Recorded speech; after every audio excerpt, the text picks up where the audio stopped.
Hi all NV biology ക്ലാസ്സസിന്റെ 1 minute വീഡിയോയിലേക്ക് വീണ്ടും എല്ലാവർക്കും സ്വാഗതം. ആനിമൽ കിങ്ഡത്തിൽ ഇനി നമ്മൾ പഠിക്കുന്നത് ലെവൽസ് ഓഫ് ഓർഗനൈസേഷൻ ആണ്. ലെവൽസ് ഓഫ് ഓർഗനൈസേഷന്റെ അടിസ്ഥാനത്തിൽ ജീവികളെ 4 ആക്കി തരംതിരിക്കാം.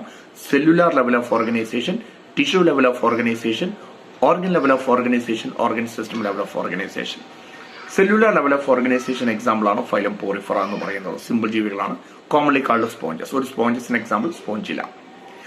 Tissue level of organisation example ആണ് 2 എക്സാമ്പിൾ നിഡേറിയ, ടീനോഫോറ എന്ന് പറയുന്നത്. ടീനോഫോറക്ക് ഒരു പ്രത്യേകത ഉണ്ട്, ലൈറ്റ് പ്രൊഡ്യൂസ് ചെയ്യാൻ കഴിയും. That process is called bioluminescence.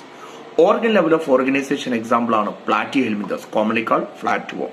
ബാക്കി എന്ത് ചോദിച്ചാലും ഏത് ഫൈലം ചോദിച്ചാലും ഓർഗൻ സിസ്റ്റം. അപ്പൊ സെല്ലുലാർ ലെവലിന് എക്സാമ്പിൾ പോറിഫറ, ടിഷ്യൂ ലെവലിന് നിഡേറിയ, ടീനോഫോറ, ഓർഗൻ ലെവലിന് പ്ലാറ്റിഹെൽമിന്തസ്. ബാക്കി എന്ത് ചോദിച്ചാലും organ system level of organisation. അതായത് ആസ്കൽമിന്തസ് മുതൽ കോർഡേറ്റ് വരെ organ system level of organisation.